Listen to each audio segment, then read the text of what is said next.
sobre ese decreto de amnistía que se autoaprobaron. Okay. Vamos a ver hoy la disolución del matrimonio o cómo se disuelve el matrimonio. Abogado, no se mira, no sé si es que me tengo problemas o es que tienen apagada la cámara.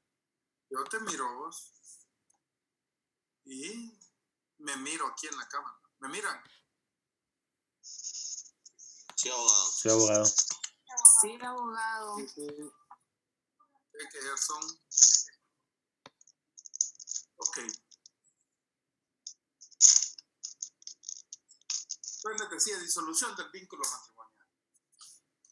Primero, con la muerte física de la persona, de uno de los cónyuges. Si muere, pues ya, ¿qué vamos a hacer? ¿Con quién va a estar casado si no se puede? Luego,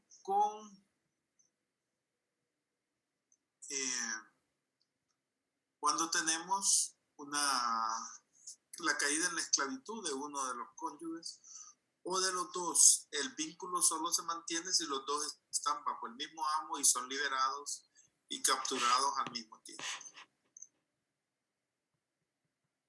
Y cuando una persona dejaba de ser ciudadano y perdía la condición de ciudadano. Al perder la condición de ciudadano, lo que ocurría era que teníamos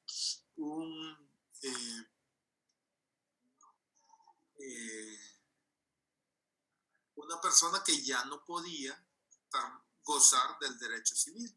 Y el matrimonio era del derecho civil. ¿Claros hasta aquí? Sí. Bueno, sigamos. Lo otro otra forma de poder era mediante el divorcio. Y el divorcio establecía dos formas para divorciarse. Una, el mutuo consentimiento. Y dos, la repudiación. ¿Cuándo existía repudiación? Existía cuando uno de los cónyuges alegaba de una u otra forma que ya no quería estar en esa relación. Pero fíjense bien que tanto el mutuo consentimiento como la repudiación iban en función del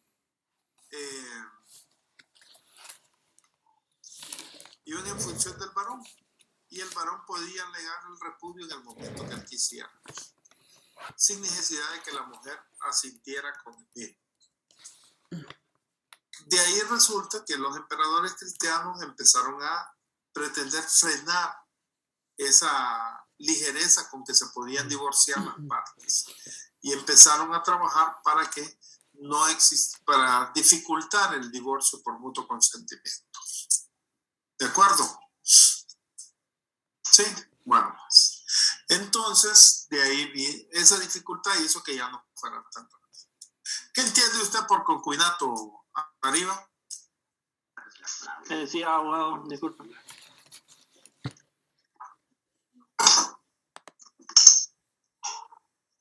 ¿Me repite la pregunta, abogado? ¿Dónde estás, Anariva?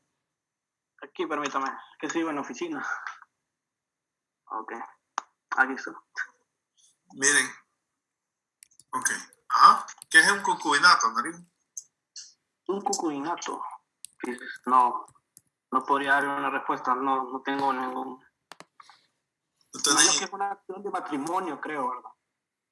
¿Quién tiene una idea de lo que es un concubinato? Vivir juntos con una persona, abogado. Correcto, pero para nosotros... Sin estar casado. De una forma pasajera, podría decirse. Ajá, correcto. Nosotros así lo vemos. Sin embargo, en Roma no era pasajero. Una relación de concubinato era aquella que se tenía con una persona por mucho tiempo, con hijos y todo, y que vivían juntos, ¿no? Y el que tenía un concubinato no podía estar casado civilmente, ni tener otro tipo de relación, porque la monogamia se extendía hasta otras relaciones, hasta las otras relaciones que tenían los romanos. Podría ser como lo que es ahora la unión de hecho o la unión libre, prácticamente, ¿no? Correcto. Es la unión de hecho, lo más similar que podemos acercar nosotros al concubinato. Pero no es, así como les digo, no es que era la otra, sino que es una relación que se tenía de forma formal, por así decirlo. Bueno, en el caso del concubinato, los hijos eran familia de la madre, no de la familia del padre, porque no eran reconocidos. La madre continuaba con la condición de hija de su padre, o sea, en el mismo rango social que tenía el papá. ¿De acuerdo hasta aquí, chicos? Sí. Bueno, sigamos pues. Existían otras uniones lícitas, por ejemplo, ¿cómo se casaban los extranjeros? Los extranjeros se casaban mediante lo que era un matrimonio sine connubio. ¿Qué significaba matrimonio sine connubio? Era un matrimonio en donde no existía el jus connubium, o sea, el derecho de poder contraer matrimonio no existía. Entonces, civilmente, ellos no podían estar casados. Bajo ese esquema, ese matrimonio era matrimonio sine connubio. Pero no quiere decir que porque yo estoy en un matrimonio sine connubio puedo tener un concubinato o puedo tener un matrimonio civil. No. Estas uniones eran para respetar esa condición y dejar el matrimonio civil y dejar la obligación de solo tener una relación. ¿De acuerdo hasta aquí? Para los esclavos existía una relación que se llamaba contubernio, que era única y exclusivamente para regular y controlar que los esclavos no se metieran el papá con la mamá, el papá con la hija, con la nieta, ni la mamá con el hijo, con el nieto o con el abuelo. Es decir, habían impedimentos y era básicamente para eso. Porque los hijos no llevaban ni el nombre ni nada del papá, de los papás. Y no sé si recuerdan una máxima que vimos hace unos días que decía que el hijo de esclavo nacía como esclavo. Correcto. Entonces, los padres de los esclavos nunca eran padres de sus hijos. ¿De acuerdo hasta aquí? Bueno, la adopción. Lo primero que vemos nosotros o que se nos viene a la mente cuando hablamos de la adopción es: pobrecito ese niño que quedó abandonado, hay que protegerlo, hay que cuidarlo. ¿Cierto? Porque para nosotros la adopción tiene ese fin social. Sin embargo, para los romanos no nace la adopción con ese fin.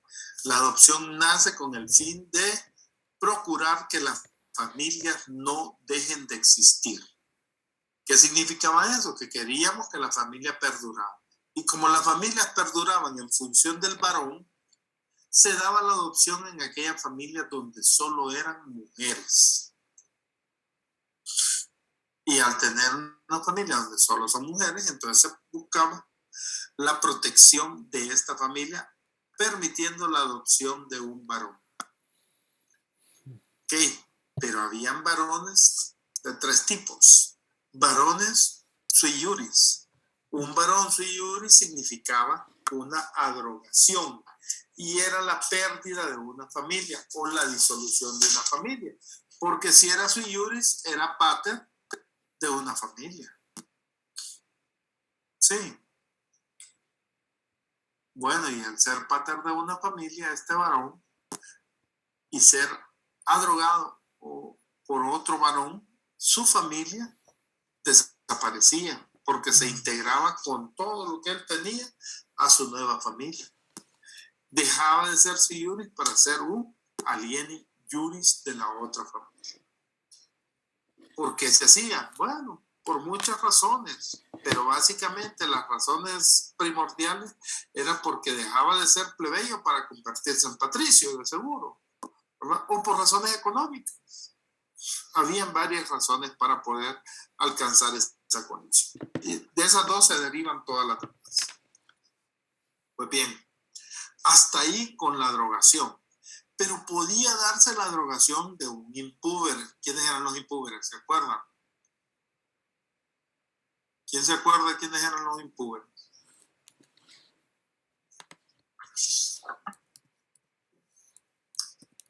¿Nadie se acuerda? Eran los menores de 14 años, abogado. Bueno. Los menores de 14 años, correcto, ¿verdad? Porque habíamos fijado la edad de 14 años para determinar si eran o no aptos para la procreación, ¿verdad? Bueno, entonces cuando la drogación era para un impúber sui juris, se requería de que se llevara a cabo una investigación exhaustiva por parte de los pontífices de la necesidad de que esa drogación se diera. Investigaban esto, investigaban las dos familias a ver si valía la pena. Y si la familia que iba a desaparecer no incidía mayor cosa en el Estado. Lo otro era que ese menor podía tener varios tutores. Tutores eran los encargados de velar por el bienestar de este menor. Recuerden que estamos hablando de un sui juris impúber. Entonces estos tutores tenían que dar su autorización. Y además de eso, la persona que lo drogaba también requería que que rindiera una fianza para la protección de los bienes que tenía esa persona. ¿De acuerdo? Abogado, una cosa. Si la drogación es para un sui juris, un impúber puede ser sui juris. Es que un impúber podía ser sui juris desde su nacimiento. Es más, podía ser pater family desde el momento en que nace. ¿Verdad? En el momento que nace se convierte en pater family y estar bajo su potestad su abuela, su madre, sus tías, sus primas, todo el mundo, sus hermanas, y él con días de nacido, porque la patria potestad correspondía al varón que tuviera mayor edad en la casa. Y si no habían otros varones más que él ejercía la patria potestad. En la clase de lunes vamos a ver cómo se le ayudaba a este menor para poder ejercer la administración del patrimonio. ¿Sí? Abogado, o sea que si un impúber nacía en una familia, solo había mujeres en una casa y nacía un impúber, este podría ser en su mayoría de edad un pater directamente. Ya era pater, desde que nació era pater. Si no hay otro varón, se convierte en el pater family de esa familia. Era normal, fíjense que era normal que existieran familias en donde la mayoría fueran mujeres. Porque solo los hombres iban a la guerra, entonces los que morían eran los hombres. Entonces, básicamente existían familias muy numerosas donde la mayoría eran mujeres. ¿Sí? Ok. Entonces iba en la drogación. La adopción propiamente dicha es la de un alieni juris, siempre con los mismos fines, ¿verdad? De proteger una familia. En consecuencia, solo se adoptaban varones. Es hasta finales del imperio que se permite la adopción de mujeres, pero básicamente solo se adoptaban varones. Existían algunas reglas comunes para esto. ¿Cuáles eran esas reglas? Primero, el adrogante y el adrogado tenían que ser varones y ciudadanos, porque lo que queríamos era que ejercieran la patria potestad. Entonces tenían que ser varones y ciudadanos. Segundo, tenían que tener una diferencia de edad de 18 años. Y en el caso de dar su acuerdo o acuerdo de voluntades, el que era sui juris la daba por sí, pero el que era alieni juris, en la adopción propiamente dicha, era dada por su pater o su pater family. También existía otra condición, que los esclavos no podían ser adoptados. Gabriela Montoya, ¿por qué no podemos adoptar un esclavo? Buenas noches, abogado. Buenas noches. No podemos adoptar un esclavo si el que es el... ¿Cómo le explico? La persona que lo tiene como esclavo no lo da no lo vende o no lo da en adopción, no lo podemos tener. Yo soy el dueño del esclavo, ¿lo puedo adoptar? No, porque ya es suyo. Ah, sí, sí se puede. No le entiendo la pregunta, abogado. Usted es el dueño del esclavo. Usted Sí. lo puede adoptar. Sí, sí lo puede adoptar.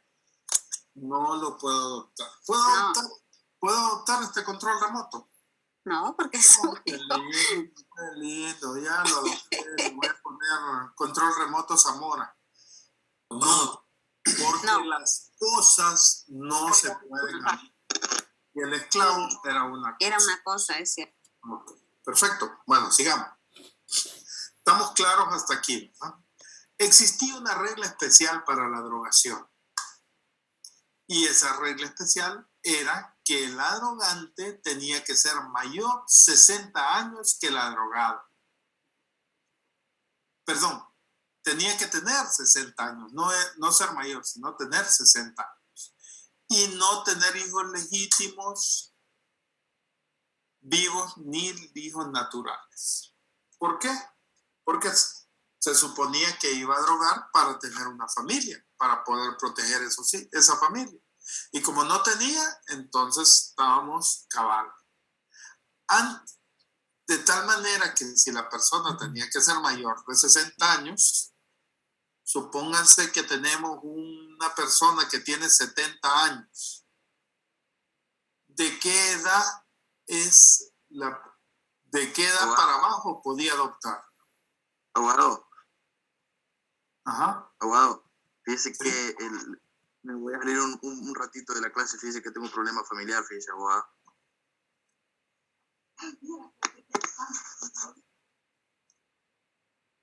¿De qué edad se podía drogar a una persona? ¿Qué edad tenía que tener? Si tiene De 52 años para abajo. Correcto, Kevin. De 52 años para abajo. Pero afectaba de que fueran impuber o no. No importa. Con tal de que esta persona tuviera 60 años, ¿verdad? Si es un impuber y tiene 60 años, quiere decir que tiene 14. Menos de 14, no hay problema. No, pero el adoptado, o sea, no importa. Podía ser de cualquier edad. Con tal de que existiera esa diferencia de 18 años, no había problema. Ah, ok. Gracias. Y si se fijan, aquí tenemos una regla especial para la drogación que dice que tiene que ser mayor de 60 años. Pero esta regla la acabamos de relacionar con otro requisito que venía antes, que decía que tenía que haber una diferencia de 18 años, ¿cierto? Ese es el derecho, fíjense. Ese es el derecho, que podamos relacionar las leyes y ver una para un lado y ver otra para el otro lado para ver qué es lo que sucede. ¿De acuerdo? Bueno, ahora vamos a hablar de la legitimación. ¿Se acuerdan que hablamos del concubinato? Y dijimos que el concubinato era una relación verdadera, era una relación que se mantenía por mucho tiempo y que los hijos, producto del concubinato, eran familia de la madre, no del padre. ¿Sí? Al ser hijos de la madre, entonces el padre no tenía ninguna potestad sobre sus hijos. En consecuencia, los emperadores cristianos quisieron darle al padre natural derechos sobre ese hijo. Y se creó la legitimación. 3 formas de legitimar. Una, el matrimonio subsiguiente.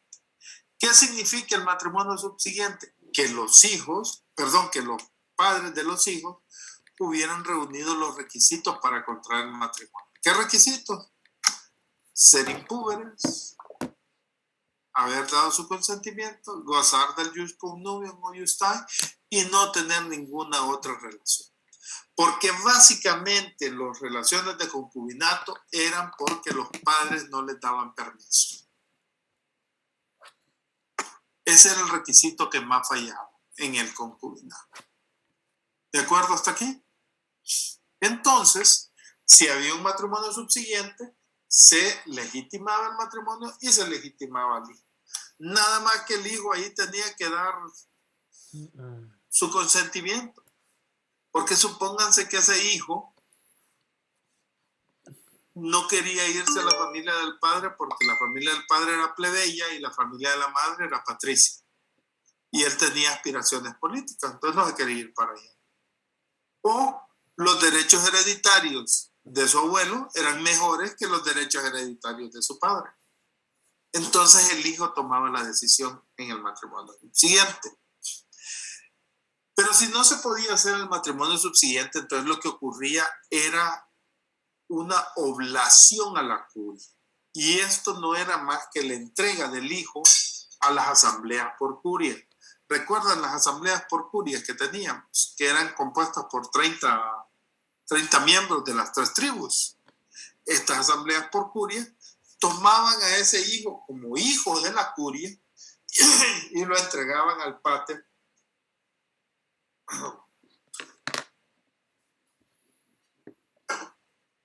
Y lo entregaban al padre biológico para que éste lo adoptara como hijo, lo legitimara como hijo de él. Pero si no se podía hacer el matrimonio subsiguiente y no se podía hacer la oblación a la curia, entonces lo que se hacía era se solicitaba al emperador o al príncipe que éste diera la autorización. A esto se llamó el rescripto del príncipe. 3 formas de establecer la legitimación: matrimonio subsiguiente, oblación a la curia y el rescripto del príncipe. Ahora vamos. Dígame. Esas 3 formas son excluyentes entre sí, o mejor dicho, si tenía que cumplirse, si no se cumplía la primera, era la segunda, y si no la tercera, o podía irse de un solo a la tercera. Básicamente, te dabas cuenta cuando no podías cumplir la primera y la segunda. Entonces, llega Kevin Muñoz a tu bufete y te pregunta cuál es la mejor opción que él tiene. Entonces vos le decís matrimonio subsiguiente, pero entonces va a reconocer que está casado con la fulana y viene oblación a la curia y tenemos que pagarle a los senadores tanto, hacer tanto. Es decir, vos sos el abogado y va a calcular cuál es la que mejor le conviene. ¿Sí? Ok. Vamos a estudiar ahora la manus. Era la potestad que tenía el marido sobre la mujer casada. Si la manus no hubiese desaparecido, estaríamos felices.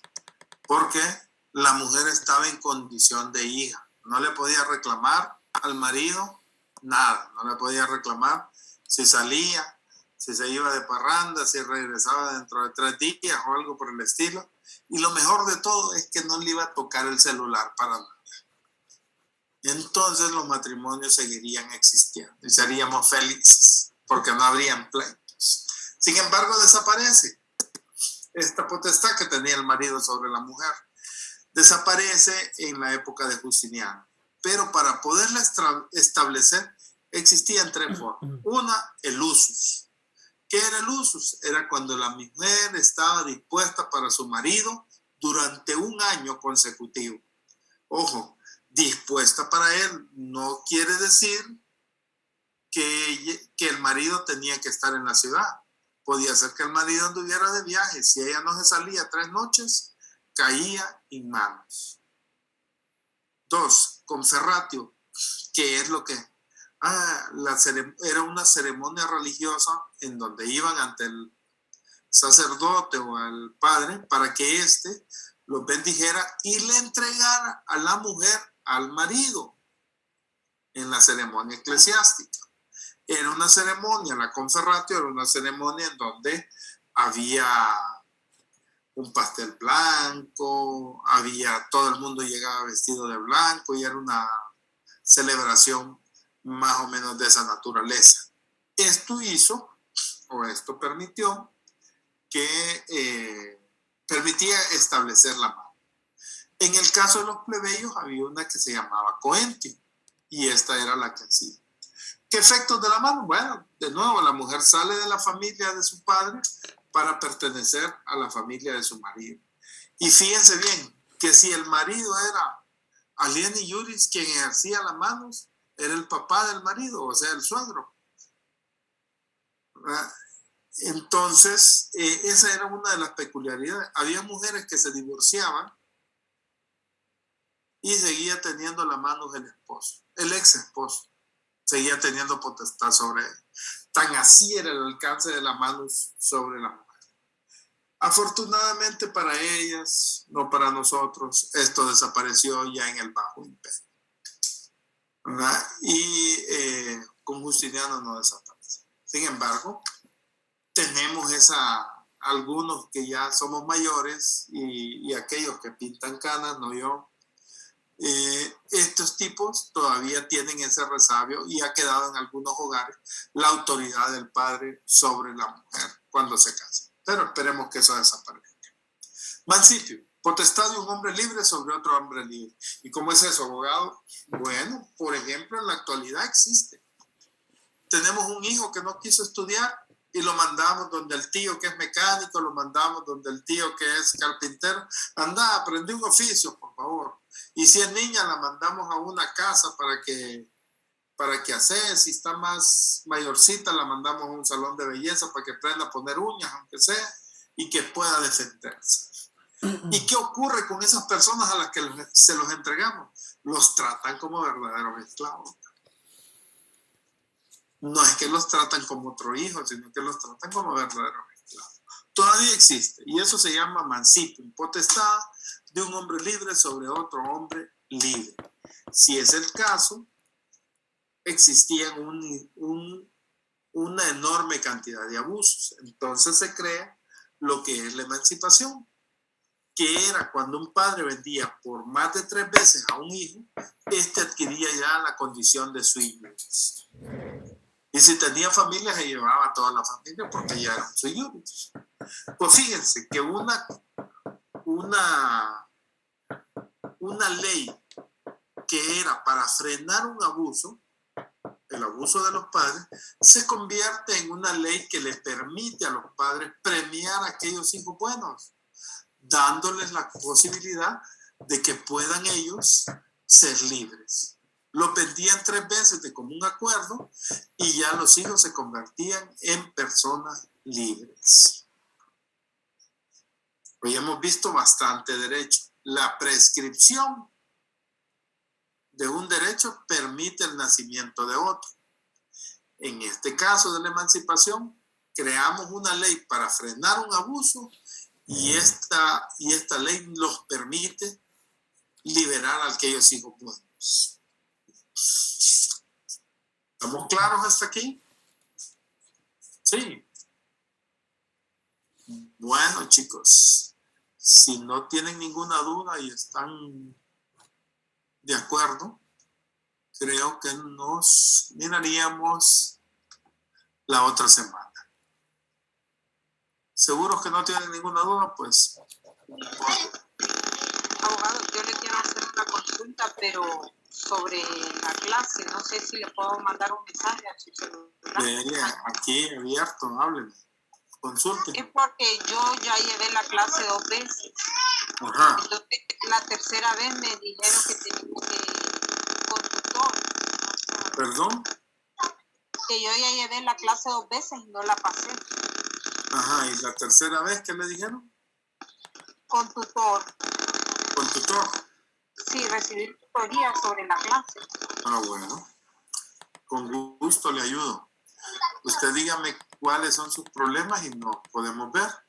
Yo puedo darle tutoría, si usted me llama o me escribe, de 5 a 7 del día. Podría ser los lunes y los miércoles. Sí, yo leí ahí en el inicio de la clase, en el aula en el sílabo. Ajá, sí. Sí, con gusto. Usted dispóngase, me avisa un día antes y yo le explico lo que usted tenga su duda. La tutoría no es más que la aclaración de dudas y ubicar a la persona en lo que está, explicarle más detalladamente las instituciones que tenemos, ¿no? Pero para que tengamos efecto en una tutoría correcta, la persona tiene que estudiar. Si no estudia, no tiene objeto la tutoría. Entonces, cuando usted esté lista para aclararle todas sus dudas, con gusto suya. Conmigo la va repitiendo 2 veces. No, con otro abogado que da en la mañana. ¿Con quién?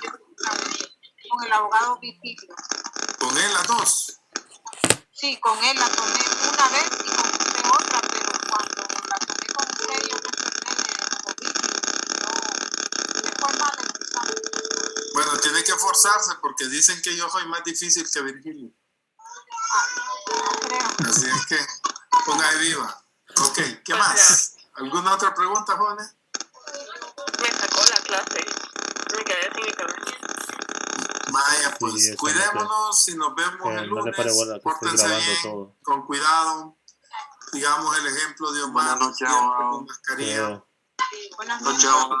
Vaya, pues, Brian. Buenas noches. Buenas noches, abogado.